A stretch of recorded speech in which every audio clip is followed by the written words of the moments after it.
Welcome back to the Exponential Files. I'm Larry Lawfer, one of your co-hosts, and right below me here is Jim Lowenstern, the other co-host. We have a great guest today, Cami Baker, and I'm just going to dive right in, Cami. Could you give us like the origin story of what you're working on right now? Well, the real agents of change goes back. I'll keep it short. About 15, 18 years ago, I was a newly sober single mother, and I answered the ad in a newspaper, which, for those of you who don't know what newspaper is, that's online and print. And the ad was to work for a realtor that did 125 deals a year and just needed help with marketing and all the way back then we'd actually drive to the town to get the tax card. And when I got that job, it was just a big blessing that I didn't know was such a blessing. Over the years of working for that person, I ended up getting my own license. And when I got licensed as a single mom, I was just guerrilla marketing, out beating the street and beating the pavement, looking for deals as a real estate agent, and ended up doing a bunch of car shows. And with the car shows, I learned that even when people didn't care about real estate or Cami or Remax that I was with at the time, they loved that these car shows were giving money to the local nonprofits. So for about 7 years, I'm doing these car shows. I'm giving money to the nonprofits. I'm learning about social responsibility and how to make money making a difference and partner businesses with nonprofits to make money making a difference. So fast forward about 3 years ago, I'm at a conference just before the pandemic happened, and I heard the presenter say these magical words that bring us here today, which is charitable gifting of real estate. And even though this has been around since 1917, it's a US based tax code, 100 years that this has been available, less than 2% of all funding to nonprofits comes from real estate because people just don't know about it. And I guess I heard it with a different ear than anyone ever had in 100 years because I thought, huh, there's 2 million realtors. What if we certify 1% of them to bring it back to their marketplaces so that any and all nonprofits can get funded through gifts of real estate? Real estate agents can get paid a full commission to do it. Donors get tax advantages that they can't get any other way. And so here we are today with a certification class, charitable real estate specialists. We have created what we call legacy listings because every listing, every donation of real estate needs to be listed so we can give the cash to the nonprofit world. They leave legacy for the nonprofit, for the donor, and for the realtor. So that's how we found it. It was all that prospecting I did as a real estate agent and all that fundraising I was doing for years that when I saw it, I just saw it differently. Yeah. That's a great story. I know that so many of agents, we are in a business where if you're good at do it, you generate income, and most of us believe that if you're that blessed, that you should give some back, and many do. But I'm curious about the whole gifting of houses. My understanding is I am involved in my own college, and we were raising funds for them, and somebody gifted a house to the school. That's in Pennsylvania, so I had nothing to do with it. And it was the first time I had ever heard of gifting, a property to a school, having it sold, and the money then going. So how many properties are there that are out there like this? Well, thanks for asking, Larry. Actually, 9 billion with a B, $9 billion a year is donated to the nonprofit world through gifts of real estate. And what we've learned is there are three ways that a donor can help a nonprofit from real estate. The first way is what people are very familiar with. Go sell it yourself and give the nonprofit the proceeds. And this is actually the worst way. It's the old fashioned way, it's the outdated way, it's the least effective for everyone because the donor doesn't get the tax benefits that they do when they donate directly to a 501c3. And the nonprofit ultimately gets the least amount of money because Uncle Sam's getting a big chunk of it. That's the worst way. The second way is another way that is just really inefficient, and it's the hardest way. It's trying to donate that nonprofit directly to the university or the Boys and Girls Club or the church or the animal shelter. And the reason this is the hardest way is because there's 1.5 million nonprofits, and 99.9% of them cannot, will not, they can, by law, they can receive real estate, but it's so confusing and it's so risky, and it requires a lot of money to pay off mortgages and take on responsibility.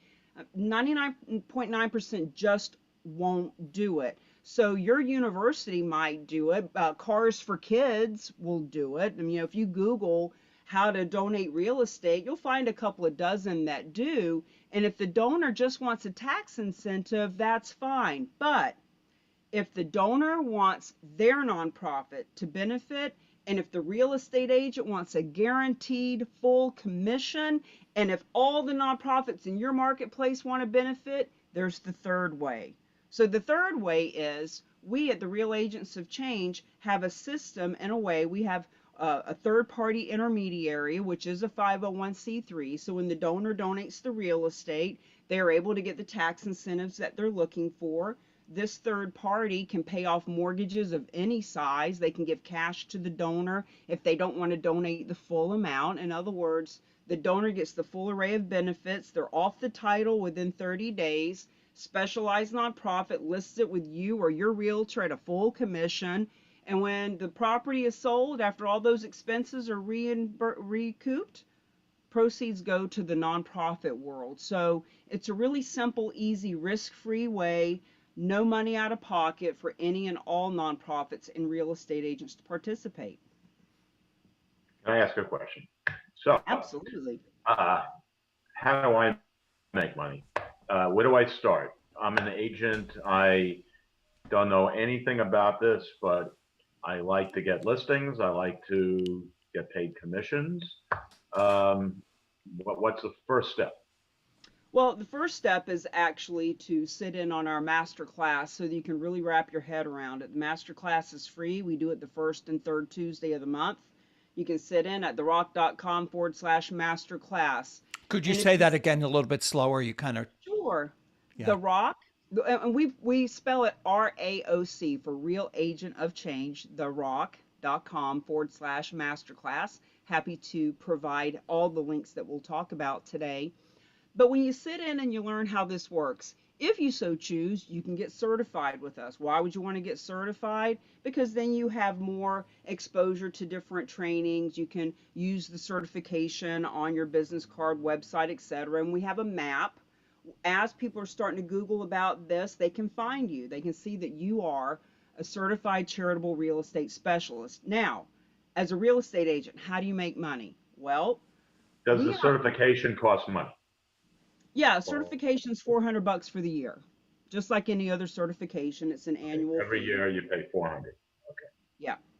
And so as a real estate agent, we're looking for the agents that they're already working in their community. They're already given 10% of their commission and volunteering and sitting on boards. What we're saying to them is there's an average of 499 nonprofits per county in this country. And so all of those nonprofits have donations of real estate. They just don't know how to facilitate them.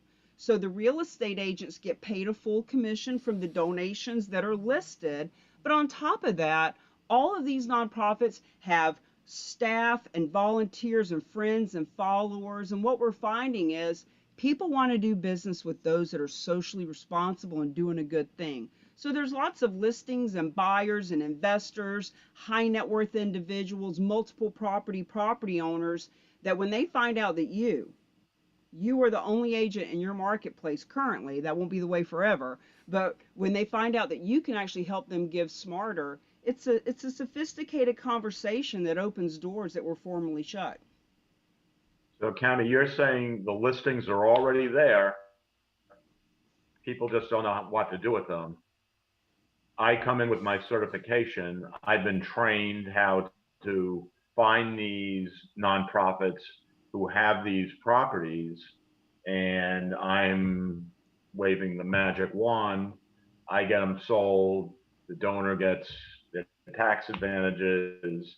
I earn a commission. I have enough money to pay the $400. Is there a percentage of the sale that goes to the real agents of change, Yes. or No, well, just make not to us, but the certified or the center person, the we call them the specialized nonprofit, the third party, right? So they are a 501c3, and that is why the donor gets the benefits that they are getting. They don't get paid a fee, but they are a nonprofit, so they take a donation. So when the donor is having their conversation with them, they have it right on the contract. Here's what this looks like. There's going to be $800,000 in proceeds. And so the specialized nonprofit is going to keep an average of 5.9% of the proceeds. And then all the other nonprofits get the rest of the money. And we get a finder's fee that's baked into the 5.9%. So you get paid out of their percentage. Yes. Yeah. Yeah. It's finder's fee. Yeah. Yeah. How many, which makes absolute sense in our industry. How many agents of change, real agents of change, are there out there right now? We have about 100. We started this 2.5 years ago, and it took about a year to get the class put together. It's quite the process. As a matter of fact, we're getting CE accreditation in Florida right now. It's going to take another 2 weeks or so for that. But all over the country, from California to New York to Washington State to Florida, there are about 100. And this has been a very organic process. We haven't done we've not much in the way of ads or funnels. It's all been pretty much one person to the next, referring one another. Yeah. You're an EXP agent. Are you doing this just through EXP? No, I am an eXp agent, and what we are helping other eXp agents do with this is helping to recruit. So, when you think about the conversations that can be had with other real estate professionals, to be able to talk to them about charitable gifts of real estate. Hey, Mary in Texas. Hey, Bob in Florida. I see you're doing a lot of things with veterans or animals or kids. Did you know that you could do this as well? In other words, it's a great way to break the ice and start conversations that can lead to, and by the way, how's the company you're working with? So we at the Real Agents of Change, myself personally with my license, I'm more focused on helping the nonprofits and helping these realtors understand how to get paid, make money, making a difference. So we're not building a team, but we are helping others to build the teams that they want to build. And then another year or two from now, we'll worry about that. But our focus right now is to give $1 billion dollars a year to the nonprofit world, which translates into $50 million dollars a year in real estate commission, because we can't give them the cash unless the real estate gets sold, and that's where your realtors come in. Jim, where are you located? What's your marketplace? we're in the Boston area.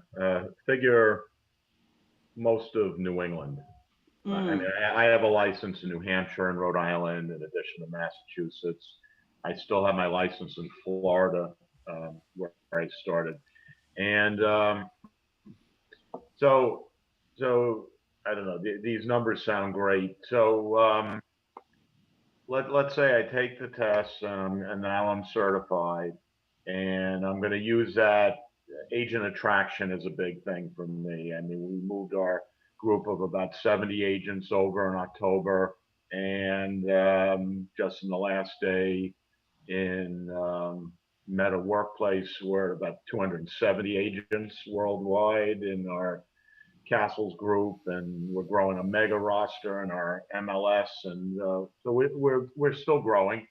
Uh, how do I leverage my knowledge, your donations? I mean, do you actually teach us to know where the donations are and what nonprofits are looking for them, or explain that to me? Nonprofits might have them. Isn't that what you're saying, Cami? well, what we're saying is when people say, where do these donations come from? they come from the donor list that the nonprofits have. In other words, we share with you, if you go to the RAOC.com/donations, you'll see 10 different case studies of land, residential, commercial, all different sizes, who donated it, why they donated it, what nonprofit received it, how much did they receive. And what we found, what we know is, for example, one of our favorite stories, National Jewish Health has 300,000 donors. One of their donors is Linda, and Linda had been giving $25 a year for 32 years. And a couple of years ago, she heard one of our team talking about this, and she said, hey, I've got a piece of property. So she donated this cabin in the Poconos. Actually, it was a second home that her family had left to her, and it didn't produce the normal, the average donations, $550,000 from one donation, average. And this one only produced a $39,000 check. But the reason we share this story is because everyone has Linda. Everyone knows Linda. Every nonprofit knows someone that's passionate enough that they've been donating $25 or $50 or $100. And you may think, $25, she ain't got no real estate. But we just don't know. We don't know what assets people have. We don't know what's in their heart. And you can't convince or sell someone on donating real estate, but what you can do is you can educate them and let them know what their options are. And the beauty of it is, when we partner together to simply educate, there are, I'd have to look it up, but I guarantee you there's 50,000 nonprofits in Boston, in that tri-county area.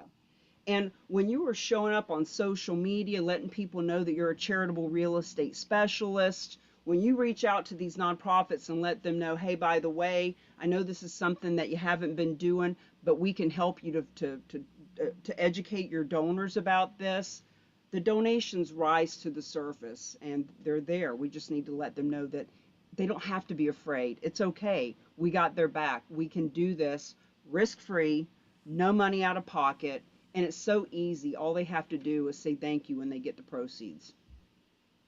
So besides the obvious tax write-off, what other advantages would a donor get? You know, Jim, 80% of the people that donate real estate do it because they have been blessed with real estate abundance, and their mother had breast cancer, or their father was a veteran, Right. or they have a house full of animals and they want to help the animals. In other words, this is truly about leaving legacy and about being abundant in mindset. You know, people that donate, it can even be their primary residence. I wish I could pull up the screen and show you some examples. There's a house right now on the market in California for $7.5 million. And when you see the aerial shot of it, it is just gorgeous. And I love people to see that, because this is not about gas stations out Route 66 that haven't been occupied in 50 years. This is about people who are wealthy and abundant, not just wealthy like mega millions, but even Linda. Linda was wealthy in heart, and she had an extra property that she didn't want, and she wanted to leave legacy. So that's really where the properties come from, the people who want to make a difference, and they get the tax benefit, so that's just an extra perk. So what are the tax benefits exactly? So let me preface this. I'm not a CPA. I am not a financial advisor nor an attorney. Please get your own advice from your independent counsel.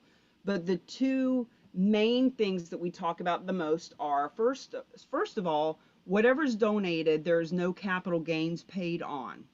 So if it's $1 million condo, we don't know what the basis is, how much of it is capital gain, but overall, whatever they donate, they do not pay capital gains tax on. And the second thing is that they're able to write off the full appraised value as the basis for their tax deduction. So they're writing it off of their adjusted gross income. So when we talk about those three different ways that a donor can donate, in the first way, if the donor goes and sells their property and gives the proceeds to the nonprofit, they can only write off the proceeds. They can't write off your commission and other expenses and things that are happening based on the appraised value. So those are the two main ones. And at the master class, we actually give an example. This is what, in this specific example, it's $4.5 million property, but we show, and also recapture taxes and things like that, things that I'm not even, that are not my wheelhouse. We have a saying at the Real Agents of Change: do what you do best and refer the rest. So when people have a specific property with a specific mortgage payoff, a specific capital gains tax, etc., we put them in touch with the specialized nonprofit, and they handle all the numbers for them to let them see, is this a good business decision for you? That middleman very much sounds like a 1031 tax exchange, and I know it's not the same thing. You're going from property to property. This is property to donation, but the middleman is the similarity between a 1031 tax exchange and this donation. Am I correct? I Yeah, I appreciate you bringing that up. Here's the similarity and here's the difference.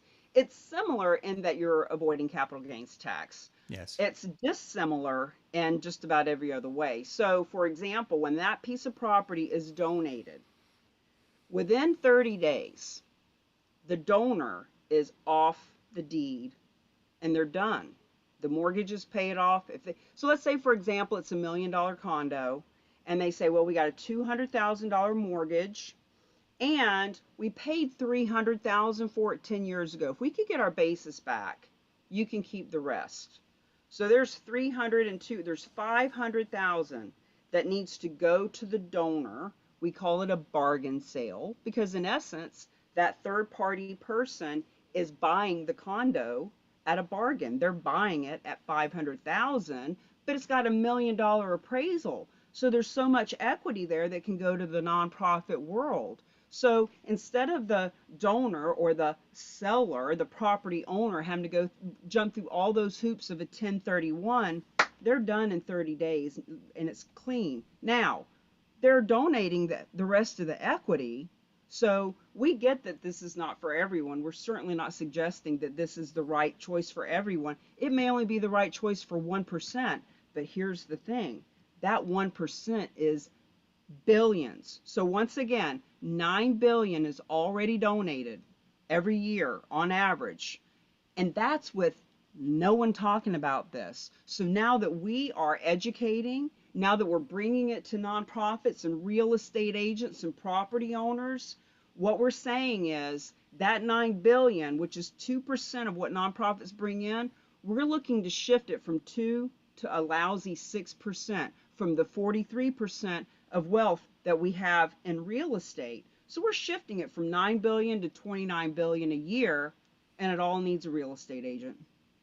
So I guess I might have asked this question in a different way. So these nonprofits basically are already sitting on potential properties and they need us to go in and help them figure out how to turn them into donations. They are sitting on them, Jim, from the perspective of they have tens of thousands, hundreds of thousands of donors and people who love them. Okay. 99% of nonprofits have zero idea how this works, that they can do it risk-free. So can you talk about some of the success stories in that 100 real agents of change that you've already certified in the last year or so? Sure. So one story is a California ranch, 1.8 million, simple transaction. Donor needs a tax write-off. It's coming to the end of the year. If they don't get it off their books before the end of December, they're getting into the next year. So when the property is donated, it's donated in December. They get their tax deduction. Now the property put on the market with real agent of change, sells 6 weeks, property goes to the nonprofit, or funds go to the nonprofit world the next year. So I share that story because we're coming into the end of the year, the last quarter of this year. And this time of year is really important for us to talk about how this is a tax deduction within a 30-day period. In that story, it was actually within 10 days. So the property owner said, look, it's December 14th. We needed a tax deduction, needed to happen now. So the specialized nonprofit got to work, got the paperwork signed, got it off the donor's books, got it on the market with the realtor, and got it sold. So even before it sells, you can get the tax advantages because it comes out of their hands, and now it's the middleman. Intermediary. Yeah. So Intermediate. so we have a book, as you can see here behind me, Real Estate is Hot, Fundraising's Not. We go over the 5 keys to revolutionize funding, not only for charities, but for all of the community. The financial advisors make money with this. We can teach the mortgage and title companies. Here's what I love about eXp agents, and I'm going to finish telling you about the 2-step donation process. eXp agents want to talk to other realtors. Not all agents do. But when you can partner with a title company or a mortgage company or multiple, they want to get in front of a bunch of agents. They'll bring 100 agents to learn about charitable real estate, and now you're partnered to get in front of those people to make that relationship. But to get back and answer your question, Jim, donations of real estate are a 2-step process. When the real estate is donated to the specialized nonprofit, the 501c3, that is the charitable gift, which creates the tax deduction. The second step is to liquidate that property, which creates the charitable funding to the nonprofit world. So the first step is the tax deduction. The second step is the funding. So yeah, immediate tax deduction. I'm curious about your logos. You wear the peace sign. It's peace sign, and the key is all over. Talk about the that's obviously something that is near to you. Oh, thanks for asking, Larry. I've just always resonated with the peace sign. My whole life I have, and it's almost like, I used to be a Mike Ferry agent. I did 5 years of scripting and role playing and objection handling and calling expireds. All these things in my life have kind of led up to this. Like, this is what I was put here to do. So that love of the peace sign has just really come into what we're doing. So when we were creating the cover for the book and really thinking about what is the subtitle going to be, and when we came up with the 5 keys, I wear a peace sign all the time. And then now we're talking about keys, and I want to start wearing a key. So I told my staff, I said, what if we create a key that has the peace sign in it, and it's turned into that the teeth of the key actually has the RAOC, which also has a peace sign in it. It just, for us, making money, making a difference. They should not be exclusively separate. They should come together, and being peaceful and bringing it to the world. The other thing about the peace sign, Larry, I did a lot of research about the peace sign and how it was created in the 60s and what it all means, and the flag emblem. You'd have to look into that a little bit. But what I learned was the guy that created the peace sign did not trademark it. He wanted people to use it. He wanted it to make a statement and be a symbol for something. And now look at what's happened with that, because he didn't try to hoard it and keep it to himself or make you sign a contract. And that is why the real agents of change are given the master class for free. We want you to understand this. We want you to bring this to your community. And if you can go out and do it without our help, then by God, go do it. Because ultimately it's a win-win-win. This doesn't work unless nonprofits are getting funded. And nonprofits can't get funded unless real estate agents are getting paid a full commission. And real estate agents can't get paid a full commission unless the donors are getting the tax benefits and leaving the legacy that they want to leave. So the peace sign for us is a symbol of, we're not hoarding it. We're sharing it. Do we deserve to get paid if you want to get certified or use our marketing material? Damn right we do. Do we deserve to make money because we're making a difference? Absolutely, so do you. But the peace sign shows we are in it for all the right reasons. So, Kumbaya. Cami, we're coming up on the end of the half hour or whatever. So interest rates are a little higher now than they were. There might be a few less sales.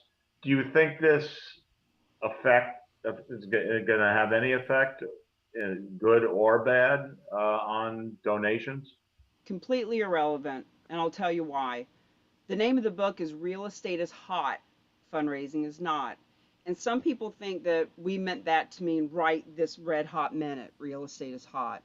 But the fact is, no matter what city or state, no matter what year or market, real estate will always be a better way to fund nonprofits than fundraisers, period. Why? Because fundraisers are looking for cash. The golf tournaments, the bake sales, looking for cash. That's less than 3% of what we have in our pocket as a nation. 43% of our wealth is in real estate. So when people are looking to make a difference, they donate real estate. When people want massive tax benefits, they donate real estate. So it doesn't matter what the interest rates are or what have you, it's always going to be the right solution for the right people. Not for everybody, but for the right people. It doesn't matter what year or what the interest rate. Okay. It So I promise it'll be my last question, Larry. I have a two-part question. So can the donation be split over um, multiple charitable organizations? Does the donor get to pick where the money goes? And can the tax advantages, the write-offs, be split over multiple years? And that's it for me. Yes, yes, and yes. And I want to invite you, Jim, to be a VIP guest at our master class. I would love for you to learn about this because this isn't just about you and it isn't just about your business. All those hundreds and thousands of realtors that deserve to be in your organization deserve to get paid a full commission, and all the hundreds of thousands of people that it can benefit. So to answer your question very specifically, yes, it can be split up. And that's another of the many reasons that the average nonprofit won't take this on.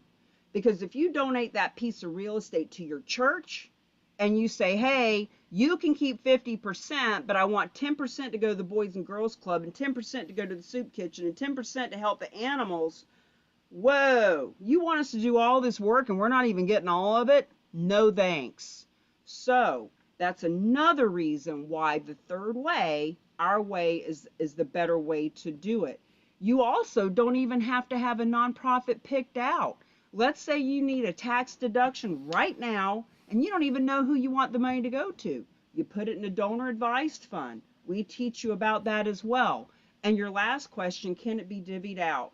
When the property is donated, the donation can be split over 6 years. Now, I'm not a CPA, you need to talk to your own tax advisors, but yeah, you can split it out. And that is why sometimes people want to tailor down their gift. I've got $1 million condo. I love the Boys and Girls Club, but I can only take a $300,000 tax deduction.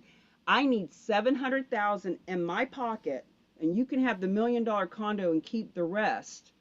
We can do that as well so that they don't have to donate more than they can take as a tax deduction. sounds like there are So so many. is there a minimum that they need to get to make the deal? Well, the group that we work with the most, you got to come to the master class to meet them. They want a minimum of 250,000 in equity just to make it all worthwhile. We do have another group that will do it for as little as 100,000 in equity and even sometimes less. But please keep in mind, the average donation is $550,000. So those minimums don't come into play nearly as often as you would think. And we did mention the story earlier about Linda. Her property only created $39,000, but that is transformational. 90% of the nonprofits out there are working for less than $100,000 budget a year. $39,000 can save lives, save puppies, help people from human trafficking, the environment. The, the 1.5 million nonprofits in this country deserve to know about this. And when we can pay our real estate friends and give them a unique sales proposition they never had, that's what I saw. And that's why I'm doing this interview. Yes, thank you so Bravo. much. Bravo, Ken. Thank you Thank so you. much, Cami Awesome. Baker from the Real Agents of Change. And you can get in touch with her through the Real Agents of Change, RACH. And thank you again. RAOC. RAOC. Thanks again, Cami. Thanks, You're welcome, Cami. Jim. Sounds like I would love to send you an autographed copy of the book. If you'd like to message me with an address, I'd be happy to send that out. Absolutely. Absolutely. Recording stopped.